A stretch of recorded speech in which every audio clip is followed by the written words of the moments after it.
മാസം കൊണ്ട് 3 മാസം കൊണ്ട് ഡിഗ്രി എടുത്തു തരാമെന്ന് പറഞ്ഞ് ഒരുപാട് ആൾക്കാർ നിങ്ങളെ വിളിക്കുന്നുണ്ടായിരിക്കും. അപ്പം ഞാനൊരു കാര്യം ചോദിക്കട്ടെ, ഈ 6 മാസം കൊണ്ട് 3 മാസം കൊണ്ടൊക്കെ ഡിഗ്രി എടുക്കാൻ ലീഗലി പറ്റുമെന്നുണ്ടെങ്കിൽ ഈ 3 വർഷമോ 4 വർഷമൊക്കെ കോളേജിൽ പോയി പഠിക്കുന്നവരെന്താ മണ്ടന്മാരാണോ? അല്ലെങ്കിൽ ഡിസ്റ്റന്റ് ഡിഗ്രി ഓൺലൈൻ ഡിഗ്രി ഒക്കെ ചൂസ് ചെയ്ത് പഠിക്കുന്നവരെന്താ മണ്ടന്മാരാണോ? അവർക്കെന്താ 3 മാസം 6 മാസം സ്പെൻഡ് ചെയ്താൽ പോരെ ഇതിനു വേണ്ടി?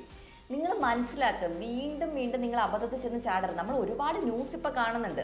ഇപ്പോൾ റീസെൻ്റ്ലി തന്നെ നമ്മുടെ കേരളത്തിൽ വലിയ വലിയ സ്കാമുകളാണ് പിടിക്കപ്പെട്ടത്. ഒരിക്കലും ഒരു ഡിഗ്രി കോഴ്സ് നിങ്ങൾക്ക് 3 മന്ത് കൊണ്ടോ 6 മന്ത് കൊണ്ടോ ലീഗലി സ്വന്തമാക്കാൻ പറ്റത്തില്ല. നാളെ ഒരു നാൾ പിടിക്കപ്പെടുമെന്നുള്ള ഒരു മൈൻഡ് വെച്ച് നിങ്ങൾക്ക് സമാധാനമില്ലാതെ കിടന്നുറങ്ങാം.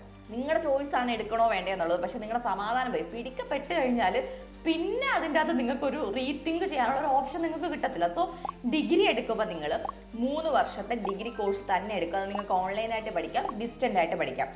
അപ്പം അങ്ങനെ 3 വർഷം എടുത്ത് ഡിഗ്രി കോഴ്സ് പഠിച്ച് പാസ്സാവാൻ നിങ്ങൾക്ക് ആഗ്രഹം ഉണ്ടെന്നുണ്ടെങ്കിൽ അങ്ങനത്തെ യൂണിവേഴ്സിറ്റീസിന്റെ ഡീറ്റെയിൽസും കാര്യങ്ങളും അറിയാം. അതായത് ലീഗലി ഡിഗ്രി പ്രൊവൈഡ് ചെയ്യുന്ന യൂണിവേഴ്സിറ്റീസിനെ പറ്റി അറിയാനായിട്ട് നിങ്ങൾക്ക് ഒന്നുകിൽ സ്ക്രീനിൽ കാണുന്ന നമ്പറിൽ കോൺടാക്ട് ചെയ്യാം, അല്ലെങ്കിൽ DM ചെയ്യാം.